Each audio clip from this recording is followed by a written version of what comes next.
Hello guys, welcome back to our channel.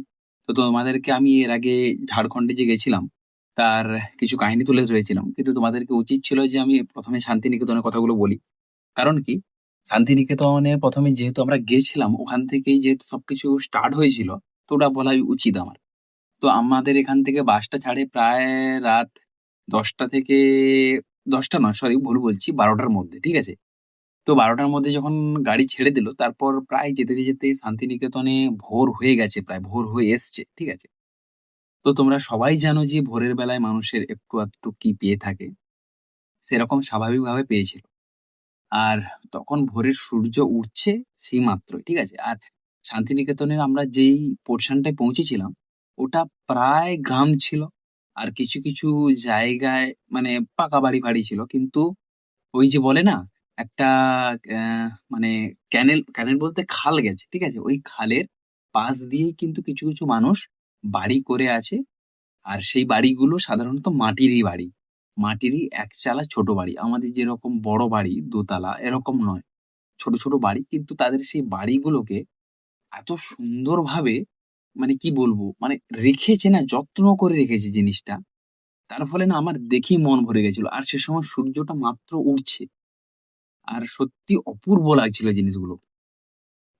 আর ওখানে এখনো আছে ওই যে আমরা যে আগের যে গ্রামটাকে এখন আমরা এখানে খুঁজি যেটা, যে সবাই মিলেমিশে একসঙ্গে থাকাটা বা সবার অ্যা এক উম হয়তো অনেকেই দেখেছে, হয়তো অনেকে দেখেনি। পুরোনো দিনের বই, মানে আমি মুভিগুলোর কথা বলছি, ফিল্ম। তো সেগুলোতে কি হতো যে একটা একটা গ্রাম আছে, সেই গ্রামের মাঝখানে একটাই বড় পুকুর আছে। সেটাকে পুকুর না, সেটাকে ঝিল বলা হচ্ছে। ওইখানে এসে সবাই সবার বাসনগুলো নিয়ে এসে ধোয়াধুয়ি করছে, এসে করছে। ওইগুলো যে দেখানো হতো, সত্যি বলতে ওইখানে গিয়ে আমি দেখেছি। এইজন্য বলা হয় না, রবীন্দ্রনাথ ঠাকুরের শান্তিনিকেতন। সত্যি ভাই অপূর্ব দৃশ্য। আমি হয়তো আরো শান্তিনিকেতনের যেসব পোরশন গুলো আরো ভালো ছিল সেগুলোতে মানে যেতে পারিনি। কারণটা কি? এটা আমি যদি ইন্ডিভিজুয়ালি যেতাম তাহলে কিন্তু আমি ওগুলোকে দেখতাম, এক্সপ্লোর করতাম জায়গাগুলোকে দেখার জন্য। কিন্তু আমি গেছিলাম একজনের, মানে একজন নয়, যার আন্ডারে কাজ করতাম, যার মানে ডিলার যিনি ছিলেন, উনার সঙ্গেই গেছিলাম। তো উনি যেখানে যাবেন আমাদেরকেও সেখানে যেতে হবে, স্বাভাবিক। তো এটা অস্বাভাবিকের কিছু নেই। তো সেই জায়গা থেকে আমরা যেখানে গেছিলাম না, সেই জায়গাটাও খুব সুন্দর ছিল। আর শান্তিনিকেতনে আমার মনে হয় সবার মধ্যে একটা আর্ট আছে। কারণ কি? ওখানে যে ছোট বাড়িগুলো ছিল, তার বাইরে হেবি সুন্দর আলপনা করা আছে। মানে তার যে সাইড গুলোতে, দেওয়ালগুলোতে, বাইরের। আর আমি জানি না ভেতরের মধ্যে কি করা আছে। কারণ আমি কোন বাড়ির ভেতরে যাইনি। তো অ্যাকচুয়ালি ওখানে তো এত সুন্দর ঘটনাগুলো ঘটছিল।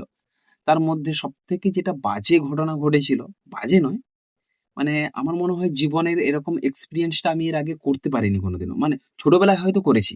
কিন্তু বড় হয়ে যখন আমি এক্সপেরিয়েন্স টা করলাম, তখন আমার মনে হলো যে না, এটা খুব খারাপ জিনিস নয়। সেটা কি? আমরা যখন পৌঁছালাম, ওখানে গিয়ে কোনো মানে বাড়ি ভাড়া বা কোনো জায়গায় একটা রেন্ট নিয়ে থাকার কোনো মানে সুযোগই হয়ে ওঠেনি। কারণ ওখানে আমরা যেদিনই গেছিলাম ওখানে আ তার যে লোকাল যে কোনো পলিটিক্যাল লিডারের একটা মিটিং ছিল। তার ফলে ওই এরিয়াটা একটা ঘেরা টাইপের ছিল। যার ফলে সেই জায়গাতে আমাদের গাড়ি ঢোকেনি। আর একটা জায়গায় দাঁড়িয়েছিল যেখানে টুরিস্টরা এসে বাস-ফাস রাখে, ঐরকম একটা জায়গায় দাঁড়িয়েছিল। আর মেয়েদের জন্য বোধহয় কি করেছিল কে জানে? আমরা জানি না। কিন্তু আমাদের যেহেতু প্রচন্ড জোরে হাগু পেয়েছিল ভাই। তো সেহেতু মাথা কাজ করছিল না। আর ওখানে যখন আমি Google ম্যাপে সার্চ করি যে পে অ্যান্ড ইউজ টয়লেট, তো আমাকে প্রায় দেখাচ্ছিল ওখান থেকে ১০ কিলোমিটারের বেশি, যে ওখানে তুমি পাবে। আমি বললাম, "ছেড়ে দাও।" বলে আমি ভাবলাম যে কি করা যায়? ওই যে সুরজিৎ দার কথা আগেরবারে, মানে আগের যে ভিডিওতে বলেছিলাম, সেই সুরজিৎ দা, আমি বললাম যে, "সুরজিৎ দা তুমি একদিকে যাও, আমি একদিকে যাই, খোঁজাখুঁজি করি, কোথাও না কোথাও একটা পেয়ে যাবো।" তো রীতিমতো দাঁত-ফাঁত মেজে-ফেজে নিয়ে তারপর মানে খোঁজার চেষ্টা চলছে যে কোথায় করা যায়, দাঁত-ফাঁত মাজা হয়নি, সরি ভুল বলছি। তার আগেই নেমে পড়ি কোথায় খোঁজা যায়, কারণ কি?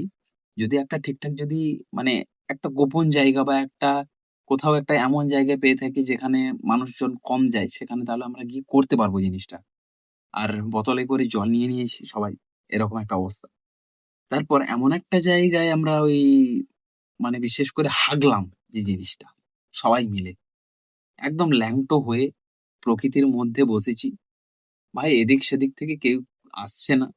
হঠাৎ করে দেখতে পারলাম যে একজন লোক আসছে। সে লোকটা মূলত ওখানকারই লোক। ভাবলাম যে হয়তো আমাদেরকে ধরে পয়সা-ফয়সা নেবে বা কিছু করবে। যেই জায়গায় বসে আমি হাগছিলাম একদম, যেটা স্পষ্ট ভাষা, ওর পাশেই বসে কাকাটা হাগছে। আমাকে জিজ্ঞেস করছে যে কনভারসেশনটা হচ্ছে যে ওদের একটা টান আছে বলার। ঠিক আছে কথার। আমি যেটা তোমাদেরকে বলছি সেরকমই সেরকম টানে আমি বলতে পারব না। যে কোত্থেকে এসছো? দেখে তো মনে হচ্ছে বাইরের থেকে এসছো টুরিস্ট-ফুরিস্ট। আমার এরকম জিন্সটা এরকম উপরে তোলা আছে গাছে। জামাটা তোলা আছে। খালি গা, প্যান্ট পরা আছে। একটু হালকা করে তুলে ঝাড়ছি আমি। সেই মুহূর্তে আমাকে জিজ্ঞেস করল যে, উম "কোত্থেকে এসছো?" হ্যান-ত্যান এইসব ব্যাপার। আমি বললাম কোত্থেকে এসেছি। বলছে, "তোমাদেরকে কে নিয়ে এসছে? তোমরা এসছো?" আমি বললাম, "না, আমাদেরকে কেউ নিয়ে আসেনি।" বলল যে, "আচ্ছা ঠিক আছে।" বলে কাকাটা বিড়ি টানতে হাগু করল।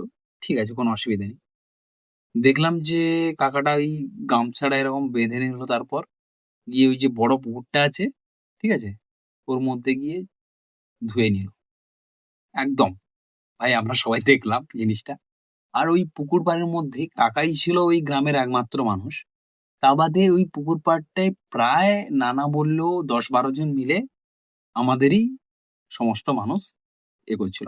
তো আমি কাকাটাকে একটা কোয়েশ্চেন জিজ্ঞেস করলাম যে, "আচ্ছা কাকু এখানে কি আপনারা প্রতিদিন এরকম করেন?" বলল, "হ্যাঁ, আমরা করি।" কারণ বলছি যে আমাদের এরকম কোনো মানে যেটা আমাদের হয়ে থাকে বাথরুম সরি টয়লেট। টয়লেটও যেখানে গিয়ে আমরা হাগি সাধারণত, ঠিক আছে? আমাদের যেটা করা থাকে শৌচালয়। তো সেটা কাকাদের নেই। বলছে যে আমাদের এদিকে নেই। আর আমরা তো তারা বলছে যে আমরা বেসিক্যালি এখানকার মানুষ হয়েও নেই এরকম একটা বেশি কনভারসেশন করবি। কারণ ওখানে তো বুঝতেই পারছো কি করছিলাম। যাই হোক ওসব করে-টরে ধুয়ে-ফুয়ে নিয়ে চলে এসছি। আসার পর আমাদেরকে এবার সবাই জিজ্ঞেস করছে যাদের পেয়েছে বলছে, "ভাই কোথায় করে এলে?" আমরা বললাম যে, "আবার কি? ওই যে যেখানে গেছিলাম সেটা একটা ইন্টারেস্টিং চিজ আছে। সেটা ছেড়ে গেছি আমি বলছি।" তো সুরজিৎ দা তো চলে গেছে। চলে যাওয়ার পর সুরজিৎ দা আমাকে ফোন করেছে। বলছে, "ভাই তোর WhatsApp টা চেক কর।" আমি বললাম, হাগা পেয়েছি আবার WhatsApp চেক করব এই মুহূর্তে?" ঠিক আছে WhatsApp চেক করলাম। চেক করতে দেখলাম যে ওখানে লোকেশন শেয়ার করা আছে। সেখানে নিচে লেখা আছে, "ফলো করে চলে আয়।"